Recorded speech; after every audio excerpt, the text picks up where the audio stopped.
Murovdağda ov. Səhərin gözü yenicə çıtlayırdı. Ayaz əzəmətli Murovdağa baxdıqca ürəyi dağa dönürdü. Açıq buludsuz qış səhərində də Murovun zirvələri duman içində itmişdi. Baba böyük qayanın dalında gizləndi. Dağın belindən keçən dar cığırı Ayaza göstərdi. Sürü oradan gəlib bulağa ötəcəyi cınqırını çıxarma. Dağların çəni seyrəkləşdi. Cığırda görünən təkə çevik hərəkətlə bərədən atlayıb ayıq, ürkək gözlərlə ətrafı süzdü. Sürü qayaların kölgəsindən çıxdı. Təkənin dalınca hərəkət elədi. Təkə sürünü ardınca güzgü bulağa doğru çəkirdi. Heyvan son keçiddə dayanıb dörd tərəfə boylandı. Puskuda duranları görməyib yoluna davam elədi. İri bir keçi Ayazın diqqətini cəlb elədi. Gözəl, nazik beli tarım çəkilmişdi. Balası yanından ayrılmırdı. Ayaz kədərləndi. Sürüdəki gözəl balanın və ananın ölməsini istəmirdi. Bu an bala başını çevirib məlul gözlərlə Ayaza tərəf baxdı. Məlul yazıq, kədərli zadda belə. Sanki kimsə Ayazın qulağına pıçıldadı. Bu da işdir, xəlvətcə daşın dalında yat, dağların yaraşığı olan bu heyvanlara ölüm hazırı. Anlaya bilmədi ki, yumuşaq ürəkli babasının belə işə necə ürəyi gəlir. Bərəyə yaxınlaşırlar, ikisini üçünü vuracağam deyə baba pıçıldadı. Sürü bərədən adlamaq istəyəndə ana keçə balası ilə güllə mənzilinə yaxınlaşdı. O barmağını tətiyə basanda Ayaz qeyri-ixtiyari tüfəngin lüləsinə yapışıb ildırım sürəti ilə yuxarı qaldırdı. Gözlənilməz gurultu dağları sarsıdanda sürü qayaların arasında gözdən itdi qoca. Dəri zad olmamısan ki, deyib özü də hiss eləmədən ani hərəkətlə nəvəsinin sinəsinə itələdi. Ayaz səndələdi. Bir anlıq yaşıl örpəyə bürünmüş sıldırım qayaların dibindəki dərəni gördü. Gözləri qaraldı, qorxdu. Qeyri-iradi cəldliklə sivri qayadan yapışdı. Artıq ovçuluq ehtirası soymuş, təhlükəni duymuş qoca da özünə gəlmişdi. Tüfəngi itələyib nəvəsinin bağrına basdı. Ayaz dedi, baba bir daha ceyranı təkəyə güllə atma. Baba cavab verməyib kəndi tərəf üst tutdu. Yol boyu Ayaz düşünürdü ki, yəqin baba mənə aciz, avara biri hesab edir. Bu düşüncə ürəyində şəhərə qayıtmaq istəyi oyadırdı. Baba isə əksinə, sanki 90 illik ömür dəftərini vərəqləyir, doğru yaşayıb yaşamadığını düşünürdü. Yalnız kəndə çatanda çevrilib nəvəsinin işıqlı alnından öpdü. Sən haqlısan bala, dedi. Haqlısan. Ayazın üstündəyin sanki dağ götürdülər. İndi o kəndə gəldiyinə nə qədər sevinirdi. Bu an onun sinəsində anasına, məktəb yoldaşlarına deməli bir kitab söz var idi. Bir kitab söz, yadınıza gəlsə bilmirəm, yox sayda numerativ söz kimi kitab da deyildi, istifadə olunur. Bir kitab sözdə, kitab numerativ sözdür. Nəysə bu bilgi nə idisə dedim. İndi keçirik 341-ci suala. Doğru fikirlər istəyir. Bir əsrə yaxın yaşamış insan da həyatda nəsə öyrənməmiş ola bilər. Bu doğrudur uşaqlar. Çünki mətndəki babanın artıq 90 yaşı var, bir əsrə yaxındır. Amma öz nəvəsindən öyrənir haqlı olduğunu və bir doğrudur. 2-də deyir, Ayaz ilk dəfə idi ki, kəndə gəlirdi. Xeyr, ilk dəfə deyil. Amma bu dəfə qayıtmaq istəyir, deyir də, elə bir şey var. Yəni ilk dəfə olub olmadığını deyə bilmərik. Mətndə adı çəkilən su hövzəsinin suyunun şəffaf olması haqqında fikir söyləmək olar. Bəli, güzgü bulaq deyir ha. Güzgü bulaq, güzgü şəffaf olur axı, ona görə demək olar. Heyvan sürüsü təhlükədən qorunmağa çalışırdı, düzdür. Çünki orada deyir, heyvan son keçiddə dayanıb dörd tərəfə boylandı. 1-3-4C variantı. Ayazın babası ilə Murovdağa gəlməkdə məqsədi onu öv etməkdən çəkindirməkdir. Xeyr.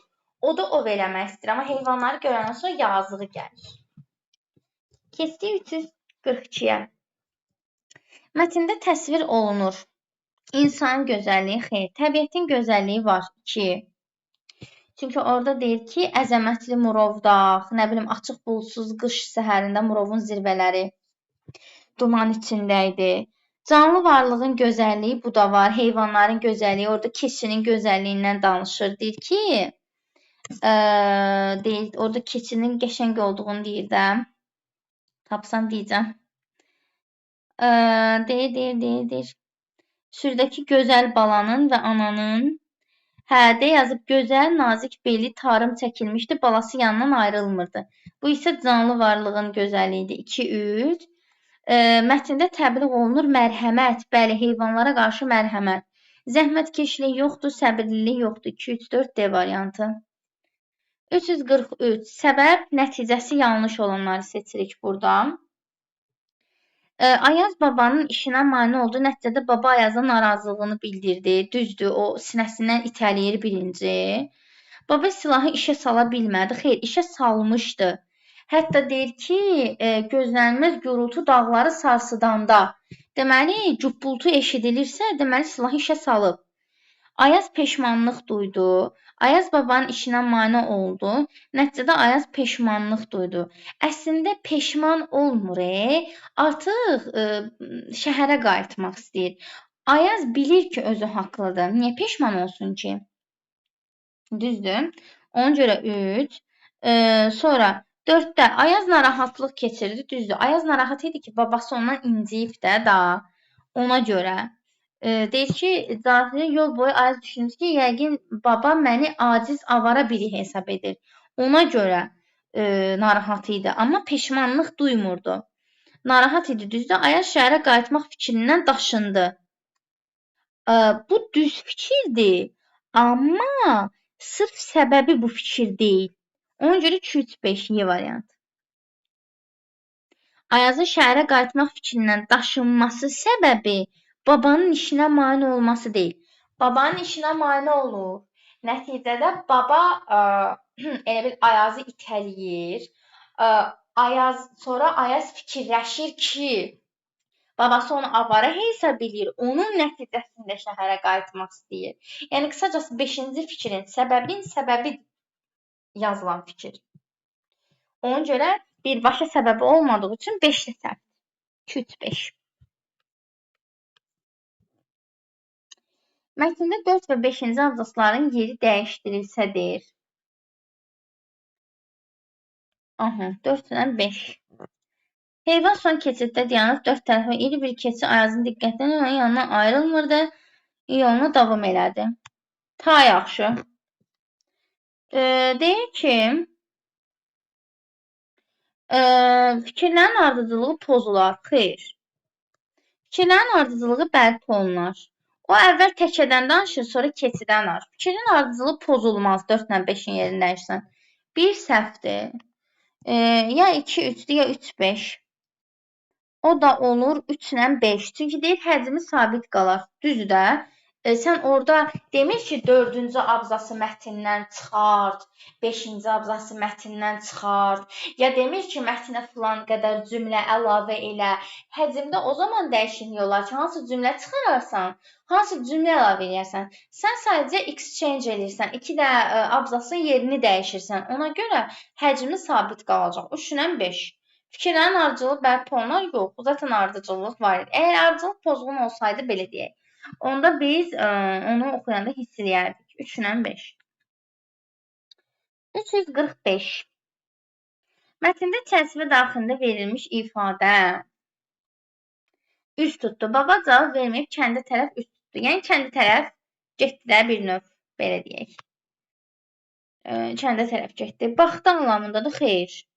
Əziz kiçik qardaşını anasına tapşırıb cəbhəyə getdi cümləsində işləmiş sözü eyni məna ifadə edir. Bayaq da dedim də, getdi mənasındadır, düzdür, üst tutdu. Yol almağın qarşılığı ola bilər, düzdür. Baxın, desəydi ki, getdi sözü ilə sinonimdir, onda səhv olardı. Çünki getdi frazeoloji birləşmə deyil. Üst tutdu frazeoloji birləşmədir və məcazi mənadadır. Burada deyil, eyni mənanı ifadə edir. Ona görə götürdüm, ha. Amma 3-ə baxın, yol almağın deyil, qarşılığı ola bilər. Bəli, çünki yol almaq da frazeoloji birləşmədir. Üst tutmaq da frazeoloji birləşmədir. Ona görə cavab olur 2 ilə 3. Sonra gəlirəm 346-ya. Mətnin sonuncu cümləsi əsasında cədvəli tamamlanır. Poetik funksiyada işlənmiş sözlər həmin sözlərin poetik funksiyada işlədildiyi başqa nümunə. Sonuncu cümlə dedi. Ayazın üstündən sanki dağ götürdülər. Ayaz cümlə deyil. Bu an onun sinəsində anasına məktəb yoldaşından deməli bir kitab söz var idi. Burada uşaqlar numerativ sözümüz kitab məcazi mənasındadır. Onun sinədə söz ola bilərmi? Yox. Qəlbi deməkdir də, bu sinə həqiqi mənada sinə deyil. Yəni ürəyində sözləri var idi anlamındadır. Ona görə sinə ilə kitab məcazi deyil. Məcazda yenə işlədirsən ki, onun sinəsi qəmlə dolu idi, onun sinəsi sözlə dolu idi, onun sinəsindəki söz-söhbət qurtarmırdı. Kitabdakı yenə eyni. Məsəl üçün, insan ömrü bir kitab kimidir yaza bilərsiniz. Həyatı bir qalın kitab kimidir. Həyatı bir kitab kimidir. Yaşadıkları bir kitab kimidir. Ağrı əziyyətləri, acıları kitab kimidir. Yəni kitaba bənzətmə edə bilərsiniz. Çünki eyni mənadır. Yəni poetikdir. Yəni və poetikdə də işlətdir. O baxımdan.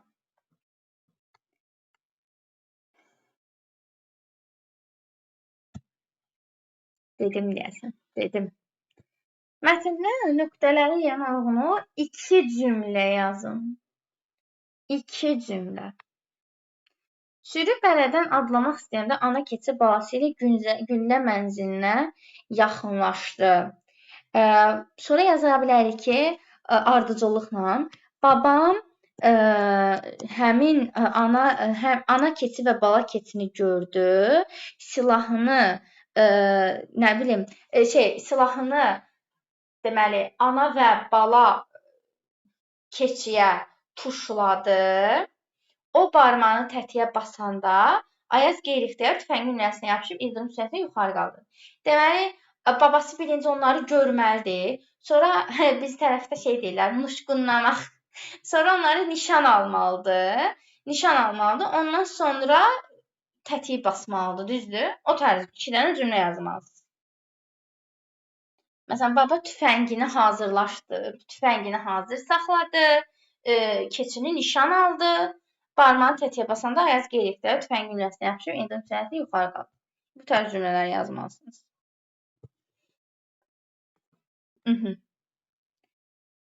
Sonra mətnin giriş hissəsinə verilmiş cümlələrdən birindəki fikir mətnin əsas hissəsində təqzib olunur. Həmin cümlələr əsasında cədvəl tamamlayın.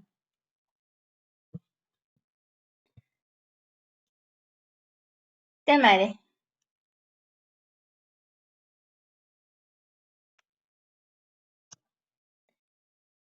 oha, bilmirəm, bunu tutubsuz yoxsa yox. Uşaqlar, çox incə yerdən vurub, bilmirəm, bu sualı yəni edirəm, yazıbsız yoxsa yox. Mətnin giriş hissəsində deyir ki, buludsuz, açıq qış səhərlərindən birində duman içində Murov itmişdi. Əsas hissədə isə deyir, Ayaz səndələdi. Bir anlıq yaşıl örpəyə bürünmüş sıldırım qayaların dibindəki dərəni gördü. Uşaqlar, qış fəslidirsə, necə yaşıl örpəyə bürünmüş sıldırım qaya olsun? Yaşıl örpəyə yay fəslində bürünər. Mətnin əsaslandırmanızı da belə yazırsınız. Mətnin giriş hissəsində fəslin qış olduğu bildirilir. Əsas hissədə isə dərənin yaşıl örpəyə büründüyü təsvir olunur. Və dərənin yaşıl örpəyə bürünməsi isə adətən yazın sonu və yay fəslinə təsadüf etdiyindən bu mümkünsüzdür. Yazmışdınız bu sualı.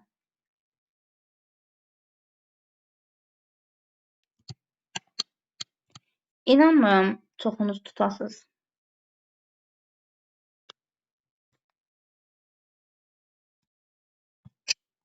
Qəşəng. Abisindən heç bilmirəm.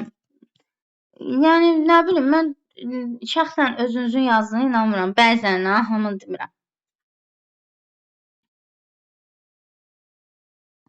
Yəni, tutubsuzsa, nə gözəl. Amma məsələn, yəni, ağlınıza gəlməzdi bir çoxunuzun. 1-2 nəfərin ağlına atsın gələrdi deyə düşünürəm. Və cümlələr deyəndə eyni o cümlələrin ikisində köç etməlisiniz. Birini buraya yazsınız, təbii ki, birini də buraya yazsınız. Sonra da əsaslandırma dediyimiz kimi də qış fəslində yaşıl örpəyə bürünməz zat. Altına xətt çəkilmiş ifadələr əsasən Cədvəl doldurun. Qarşılıq sualı. Məlul bayaq dedik ki, məlul gözləri kədərli, qəmli, məyus bu deməkdir. Məlulun qarşılığı. Sonra orada sivri sözü var. Sivri şiş deməkdir. Ucu iti, yəni şiş mənasında. Həm şiş yaza bilərsiniz, həm iti yaza bilərsiniz. Daha sonra təhlükə, xəta, qəza yaza bilərsiniz. Xəta bala. Danışıqda deyilir, a bala, özünü xəta baladan qoru. Yəni təhlükədən qoru. Təhlükənin qarşılığı xəta bala. Xəta bala yazılmır, no? Xəta defis bala. Xəta bala, xəta bala. Niyə bala? Bəla yox. Xəta bəla deyil. Mənfi təsir nədir? Təhlükə yox. O biraz çox elmi getdi. Biraz çox rəsmi oldu. Təhlükəni, mənfi təsiri duymuş qoca da. Xətabalanı duymuş qoca. Xətanı, xətəri, qəza belə çıxır qarşılığa. Sonra gəlirik 350. Babanovdan sonraki düşüncələri o olur ki, ilk əvvəl Ayazı itələsə də, amma ovdan sonra deyir də, yəni evə qaydanda. O 90 illik ömrünü vərəqləyir və deyir ki, görəsən mən nə dərəcədə yaxşı yaşamışam, ədalətli yaşamışam, düzgün yaşamışam və s. Və sonra nəvəsinə haqq verir və heyvan ovlamaqda yanlış qərar verdiyinin fərqinə varır. Ayaz ovdan sonra özünü narahat hiss eləyir, fikirləşir ki, babası onun avara olduğunu düşünəcək və ona görə də şəhərə qayıtmaq istəyir. Amma babası ona haqq verəndən sonra sevinir. Böyle şeyler yazmalıyız. Var başka sual?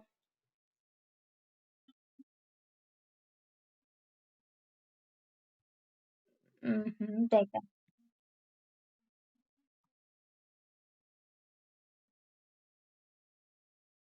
Olar. Bəli. Nə edəcəyini bilmir. Sonra da barmağını tətiyə basanda Ayaz qeyri-ixtiyari tüfəng cümləsinə yapışır, bildirim sürəti yuxarı qalır. Olar. Başqa fərqli fikri olan, oxumaq istəyən, nəsə deyən varsa buyura bilərsiniz. Sözünüz, sualınız varsa.